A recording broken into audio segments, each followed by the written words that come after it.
How's it going, everybody? We got some more Magic today. I'm running some Rakdos Sacrifice. I've already seen some people doing aggressive ones using a lot of the new cards from Duskmourn. I wanted to go a little bit closer into mid-range than aggro with this, though it is very aggressive still, so I just wanted to do something a little bit different than what everybody else was doing. So this is one of the iterations I'm trying out that I've been having fun with. We are including lots of new cards. Final Vengeance is fantastic. It lets you sacrifice a creature or an enchantment to exile target creature. The exile's very nice because you can get around some very annoying effects. Plus, the ability to sacrifice an enchantment, I tried to make it as relevant as possible in this deck. We do have a lot of artifacts as well, with treasure tokens from Greedy Freebooter, Piggy Bank, food tokens from Scavenger's Talent. So if you wanted to run Annihilating Glare in this, very viable still, but that is a destroy effect, not an exile effect, so keep that in mind. But I wanted to play off of the enchantment, because that is kind of what is going on with Duskmourn. So to play off that, we have Disturbing Mirth. When Disturbing Mirth enters, you may sacrifice another enchantment or creature. If you do, draw 2 cards. When you sacrifice Disturbing Mirth, manifest Dread. So you can use Final Vengeance to sacrifice Disturbing Mirth and get a manifest trigger.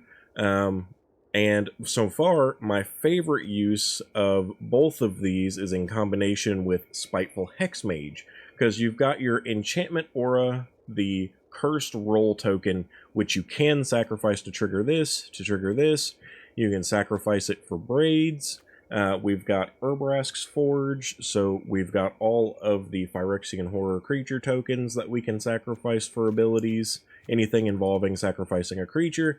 We've got Scavenger's Talent. It is an enchantment, and you can sacrifice it to your Final Vengeance and Disturbing Mirth.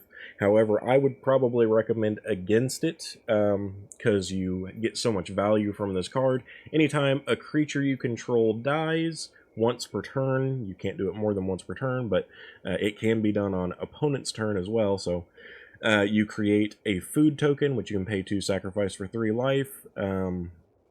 If you get it up to level 2, which you should strive to do, whenever you sacrifice a permanent, target player mills 2 cards. I have absolutely already been milling people with this. I was playing against a Manifest Dread Dimir deck that I milled out because they were already milling themselves with Manifest Dread. So it was actually a really fun win condition to have. And then your final level, if you get up to it, if you feel the need to do so, you can sacrifice 3 permanents and return a creature card from your graveyard to the battlefield with a finality counter on it. Our top end over here, Rottenmouth Viper, you could also easily go with Vein Ripper, probably even better, but Rottenmouth Viper you can get out pretty early in this deck because you're generating so many treasure tokens and enchantments if you don't end up sacking them all. Because this is a 1-drop that creates 2 permanents. This creates permanents for you with the food tokens every time something dies. We've got Hopeless Nightmare, which creates a permanent and forces your opponent to discard a card. Also fantastic with Final Vengeance and Disturbing Mirth.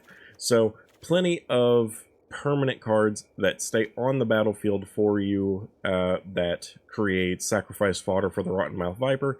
And if you already have Scavenger's Talent out at level 2 by the time you play Rottenmouth Viper, then everything you sacrifice will also get mill triggers, which is very, very nice.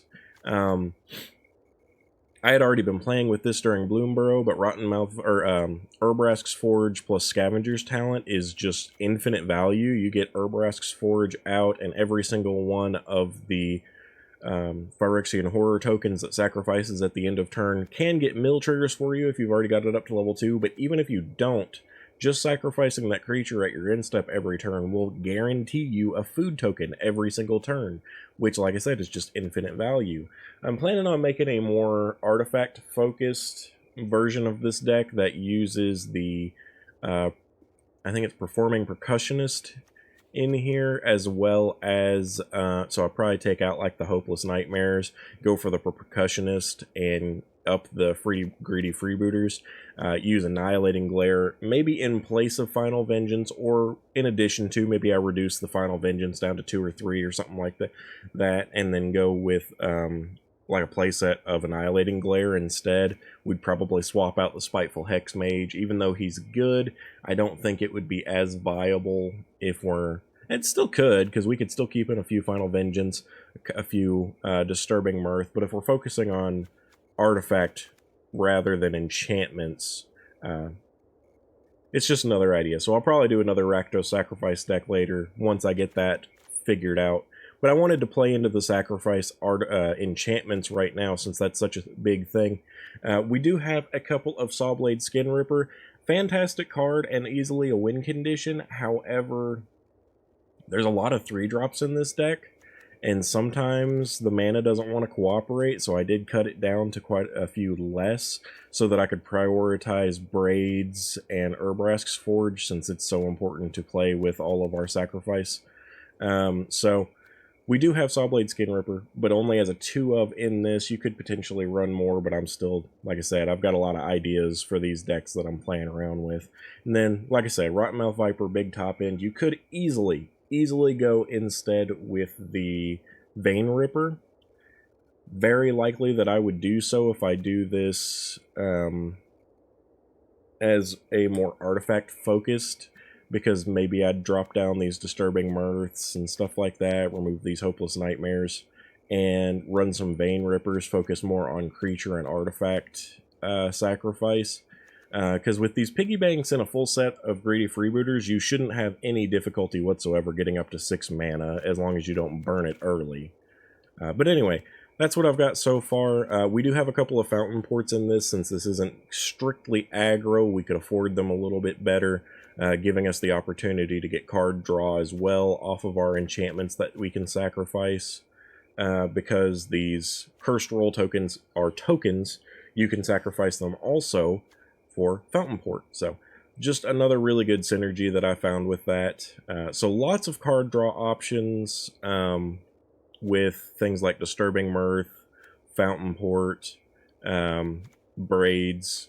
Gives you a lot of ability to kind of keep yourself fueled as you play, a little less likely to burn out, gives you a little bit more longevity than just being pure aggro and going for like one of the problems that I had doing the Sprinter, the new black-red rare, is a fantastic card, by the way, but isn't as easy to use as a sacrifice outlet for creatures as using like a Forsaken Miner, because something other than a zombie has to die on the turn for you to be able to bring it back. Whereas the Forsaken Miner, as long as you've got the mana and create or do a crime, so for example, if you use the Final Vengeance with it, then you can sacrifice the Forsaken Miner, target a creature, bring it back because you targeted a creature, so you lose literally nothing. It's a little bit better than the Sprinter for a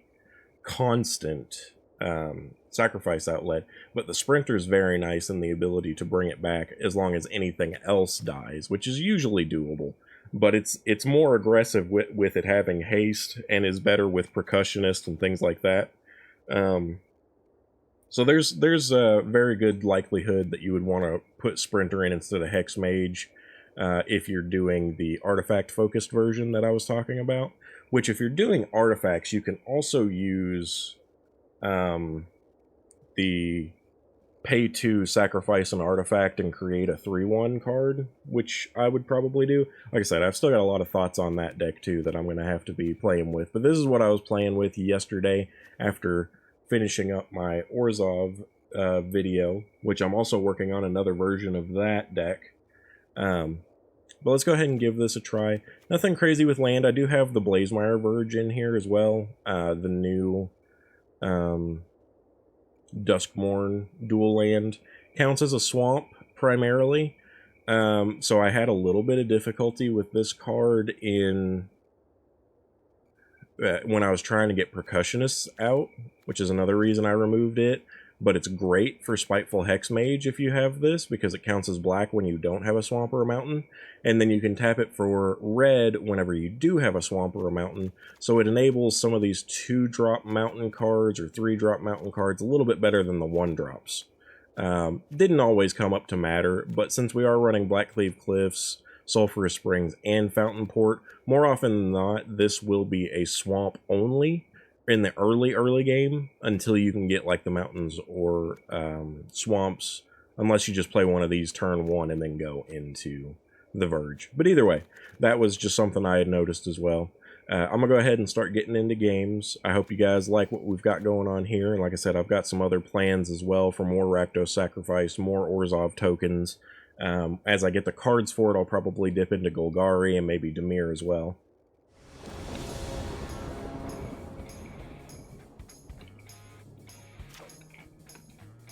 Alright, so this is exactly what I was talking about with sometimes the Verge is just going to be a swamp.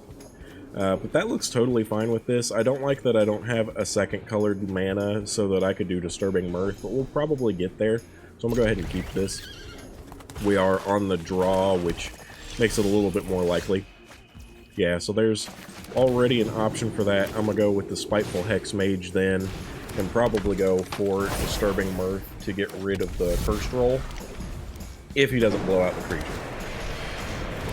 Okay, we'll see what happens here. He may just take my Mirth.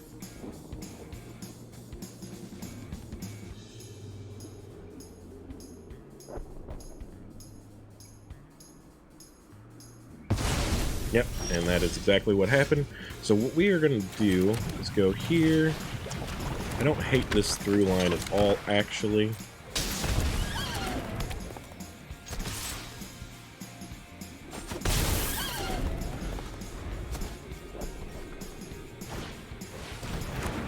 Discarding a card, obviously I'll give up, oh shoot.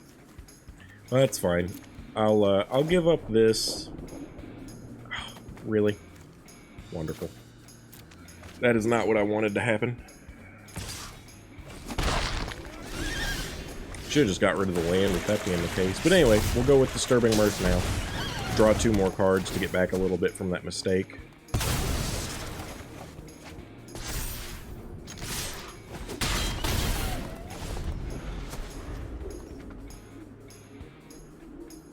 Probably should have just discarded both of my lands right there, though it doesn't really seem like it mattered too much. I'm actually going to go with Braids here.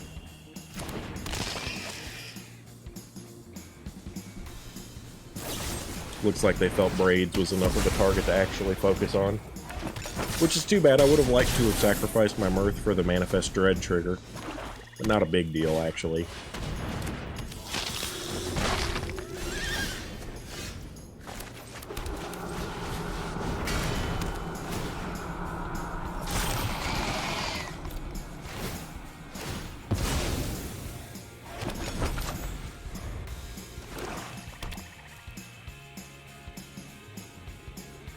I have noticed mono black discard being somewhat of a difficulty for this deck, unfortunately.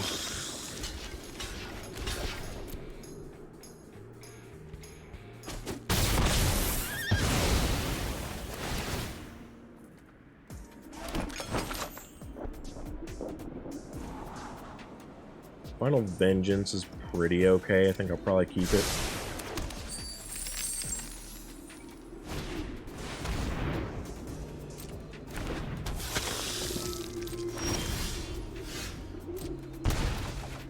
So let's see here. I'm going to start with Final Vengeance. Take that.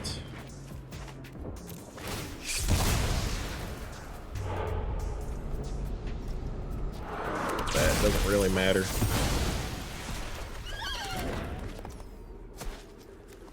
Let's go ahead.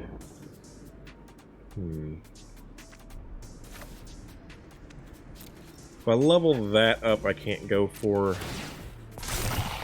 this Disturbing Mirth, so we're going to go ahead and do that.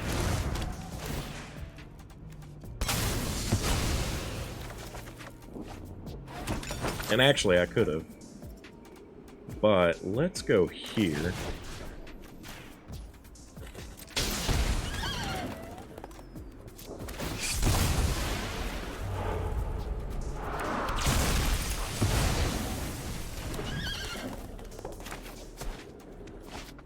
I am going to go ahead and level this up because it's going to be more valuable going forward as I continue.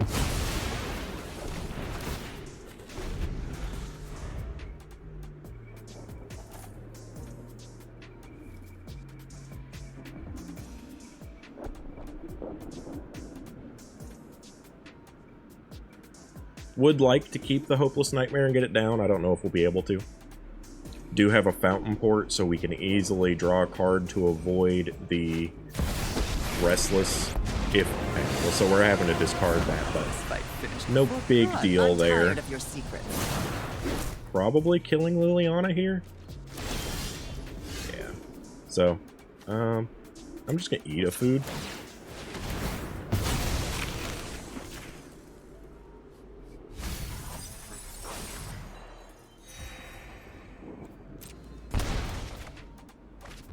Another one of these is pretty nice.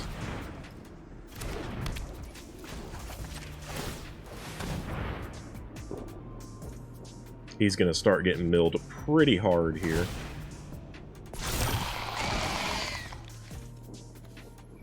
Now, he can kill my horror token. Yeah, so I won't get the sacrifice trigger, which is sad, but I do still get 2 food tokens either way. And 2 damage on Lily's pretty nice. Now you've got my attention.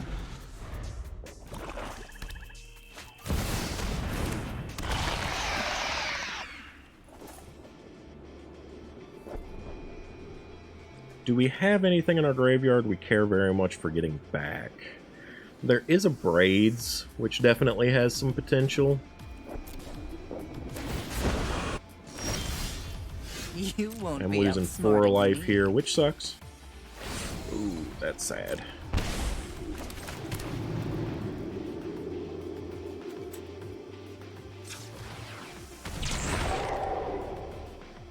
Let's see here. I think I'm gonna start eating.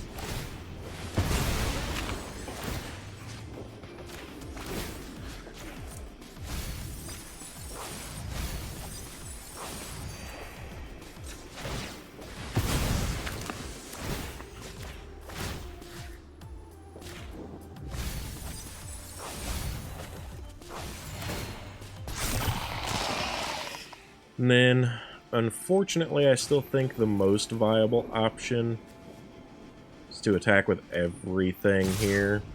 I'm going to take some swing back from it, unfortunately, but I really needed to get rid of that Lily, because she was going to be able to start making me sack creatures anyway.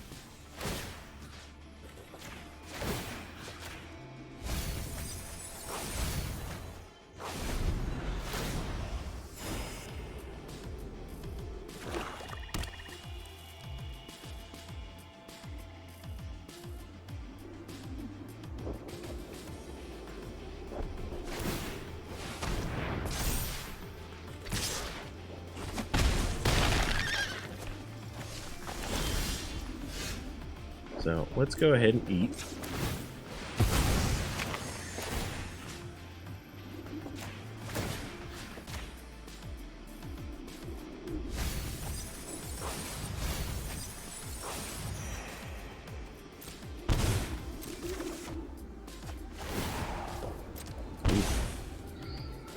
Oh, this is gonna hurt. Okay. Yeah, I think we just continue eating because I can't really afford to draw these cards right now.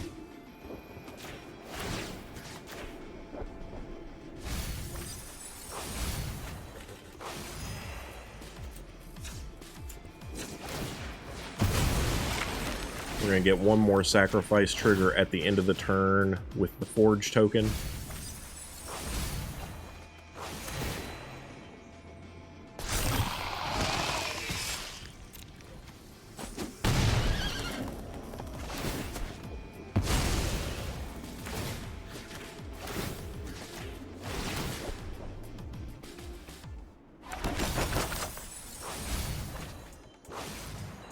And so our opponent is now on 14 cards. Sadly, we're losing our ability to draw 2, but I just couldn't really risk doing that and then not having a means of... Like, I would have taken 4 damage just from doing that. I mean, I'm okay with taking 4 to kill his land.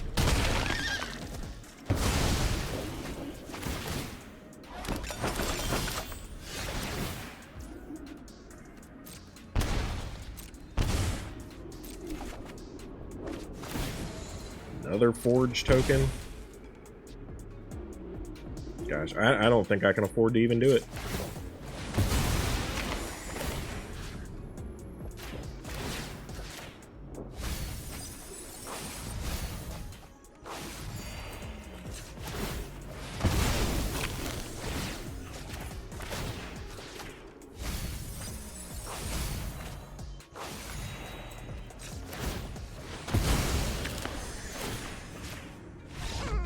There we go. So we won, and almost entirely off of the mill outlet as well. As you can see, he's on 4 cards left. So let's see. I was, or 6 cards left. I was about to mill another 4, I think. I don't even know. That was all that, but he was gonna be totally milled out by his turn, especially since he leveled. He didn't level any of these up to 3, which is good, because then he would have been having to draw extra cards per turn. But yeah, got him with the mill, managed to sustain purely off of the food tokens. Yeah, so Rakdos Sacrifice done a bit differently. I wasn't getting him in with pure damage, though this Forge would have eventually hurt a lot, but I was just sustaining myself off these food tokens and milling them out. It's the fun of these scavenger tokens, or Scavenger's Talent. If I had had one of my Vipers in the graveyard, I may have leveled one of these up to 3 to try and get it back.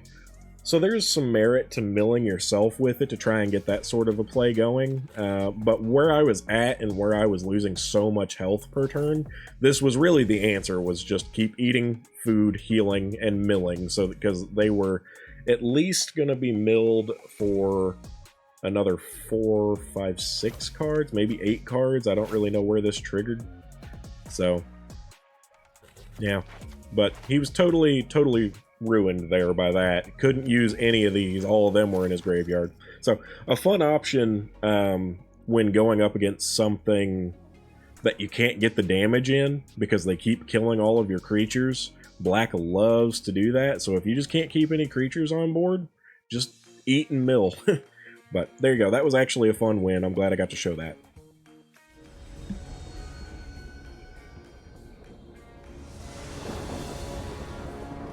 All right, we're going first. We've got some pretty fun options here. I'll probably go Black Cleave with Freebooter. Next turn, maybe Swamp with Scavenger's Talent or Hopeless Nightmare. I could probably do both, actually, yeah, because I won't have enough mana to level this up yet. But some very interesting start. Go ahead and go here. If they kill the Freebooter before I have the Talent out, it'll be a little sad, but not a big deal.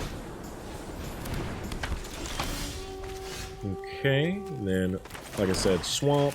We'll make them discard a card first. Then we'll go Scavenger's Talent. I don't think I will be attacking, because he's obviously just going to be getting big with this little enchantment dude.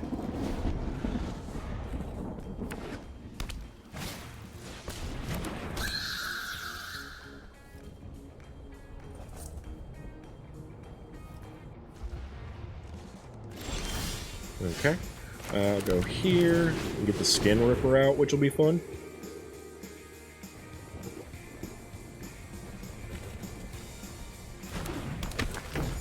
And then I'll just pass again.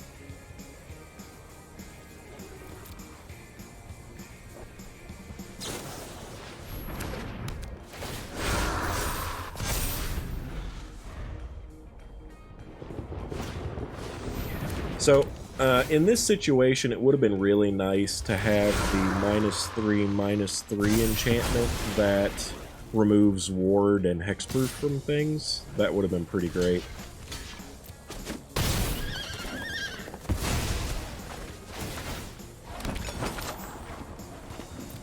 Now with this setup, we do have the ability to play our Rottenmouth Viper, so we're going to do that.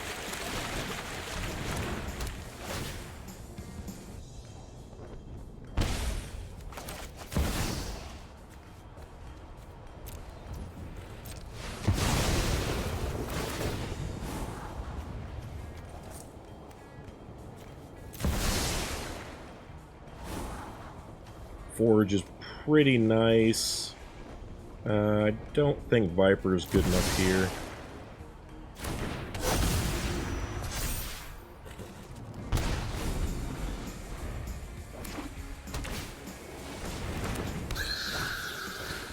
So no more enchantments came in, which is pretty good for me.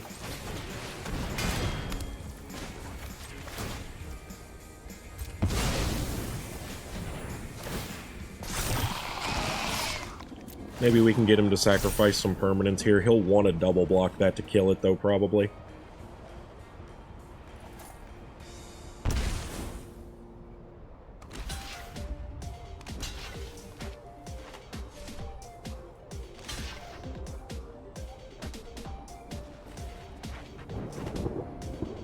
we will be getting our Skin Ripper back here as well.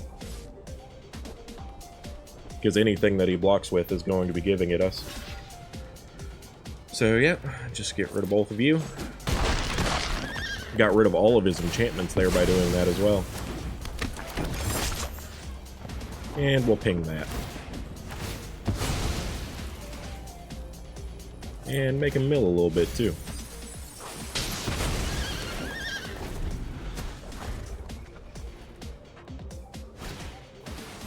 Ooh, that sucks. But we still have our Herbrask Forge, which is gonna matter quite a bit. Oh yeah, we've got to level this up, I think. Do we have the stuff to get rid of for it? We should. Let me do this. Do I have...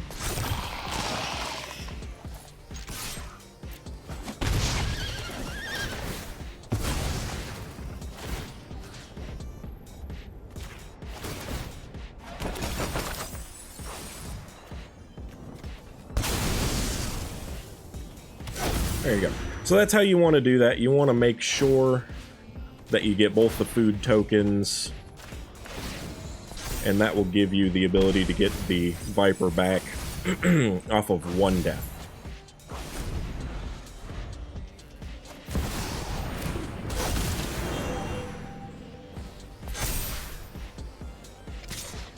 Attacking in with that's pretty foolish. Yeah. So, another easy win. Very fun one that time. Didn't go for the mill win, though it was happening too, obviously. These scavenger talons enable so many options, but that's what I was saying. That's why I have the Viper in here instead of the Vein Ripper. Vein Ripper obviously has a ton of synergy with this type of deck, especially with the Herbrask's Forge, but I got that Viper out so quickly because of these nightmares and food tokens, and then as soon as he got rid of it by giving up everything that he had, I was able to get it back just by losing one Forge token and getting 2 foods. So, a lot of fun there. That's why the Viper's in here, is it can really be devastating for your opponent.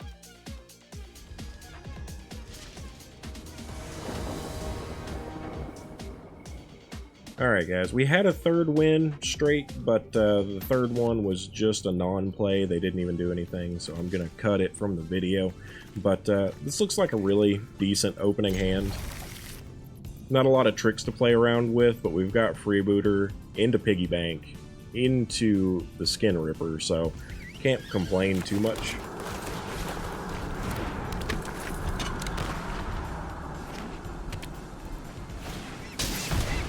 Looks like we're playing up against another enchantment deck, this time blue-white instead of green-white.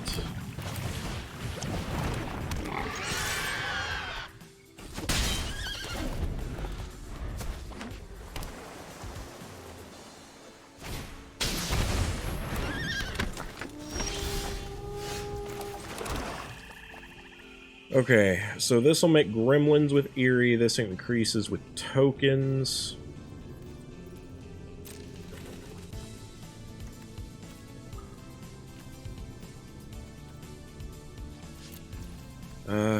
I think I'm just going to go for the Skin Ripper for now, but I really don't love the situation right here.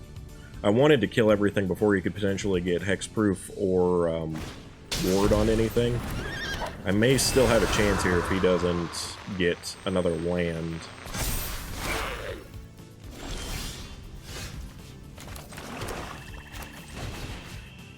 Who do we kill here? This is going to make everything cheaper.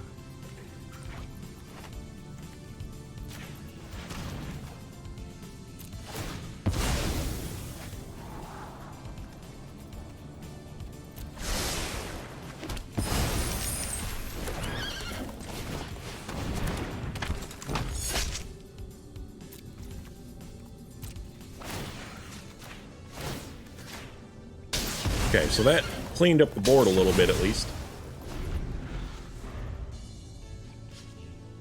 Fortunately, the Skin Ripper is not legendary, so you can have multiple out on the field. Looks like our opponent's having mana issues. Technically, we are too. I am not at all loving the fact that we are getting totally flooded, but I guess it's fair. We're getting all the land that they're not.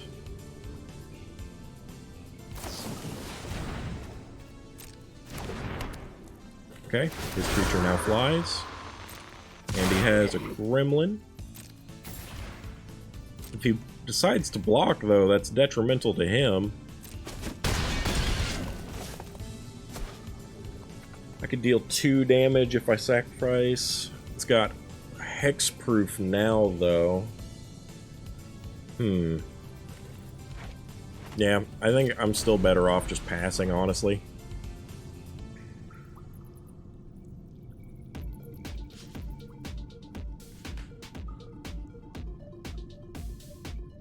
So, okay, we won. I'm sure he was frustrated not getting any land. I was frustrated getting nothing but land because I even scryed one off the top. But really, ideally, with this situation, hopefully we would have gotten our Rottenmouth Viper because we're already on 6-7 mana, essentially. It's crazy, crazy, crazy. But the Skin Rippers do have Menace, so they had to block with at least 2 creatures. They would have lost their one that had Hexproof had they blocked, so it would have been kind of pointless, but they didn't have anything else going on either, so I don't blame them for scooping here. But I hope you guys are enjoying the deck. This was, like I said, I didn't want to do another version of, like, Ashlizzle did a really great aggro Rakdos Sacrifice during the pre-release, but I wanted to come up with something a little bit different.